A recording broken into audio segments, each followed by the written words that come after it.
सर्वप्रथम 3 मे रोजी जो इनिशियली जो नीटचा पेपर जो होणार होता त्या पेपर फुटीच्या माध्यमातून देशभरामध्ये 20 ते 25 विद्यार्थ्यांनी सुसाईड केलेला आहे आणि त्याच्यामध्ये सरकारकडून अद्याप कुठल्याही पद्धतीचं ठोस पाऊल कालपर्यंत झालं नव्हतं। परंतु विद्यार्थ्यांच्या दबावामुळे आणि विद्यार्थ्यांचा जो सरकारच्या विरोधामध्ये जो असंतोष निर्माण झाला त्या माध्यमातून काल धर्मेंद्र प्रधानांना सरकारने राजीनामा देण्यास भाग पाडले। परंतु मागच्या रविवारी शनिवारी ज्या पद्धतीने ब्रुटल पद्धतीने ज्या वेळेला विद्यार्थ्यांवर लाठीचार्ज झाला, विद्यार्थ्यांना त्या ठिकाणी अमानुष पद्धतीने मारण्यात आलं, हे कुठल्या लोकतंत्रामध्ये येतं? हे लोकशाहीच्या विरोधामध्ये आहे।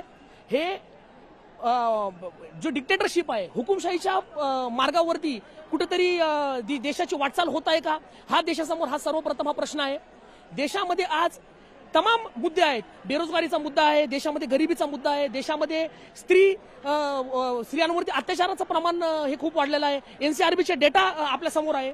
परंतु सरकार या महत्वाच्या मुद्द्यांवरती जाणीवपूर्वक दुर्लक्ष करून विद्यार्थ्यांना आणि या देशाच्या जनतेला गुमराह करून वेगळ्या मुद्द्यांकडे नेण्याचा प्रयत्न करून आणि प्रत्येक ठिकाणी जातीचं राजकारण करून या देशामध्ये ध्रुवीकरण करण्याचा प्रयत्न या देशामध्ये देशाच्या सरकारने आतापर्यंत केलेला आहे।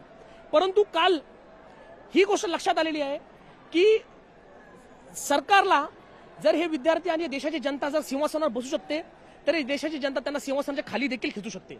ही या देशाची विद्यार्थ्यांनी आणि देशाच्या युवकांनी हे दाखवून दिलेलं आहे की जेनझीची ताकद काय असते, युवकांची ताकद काय असते आणि या देशामध्ये लोकशाही आजही जिवंत आहे ह्याचं उदाहरण काल आपल्याला पाहायला मिळालं। आणि हा जल्लोष आपण पाहू शकतो। खऱ्या अर्थानं विद्यार्थ्यांमध्ये आज असं वातावरण आहे की देशामध्ये पुन्हा देशाला स्वातंत्र्य मिळाले की काय अशी या ठिकाणी विद्यार्थ्यांमध्ये भावना आहे। जय भीम, जय शिवराय, वंदे मातरम, भारत माता की जय, जय संविधान।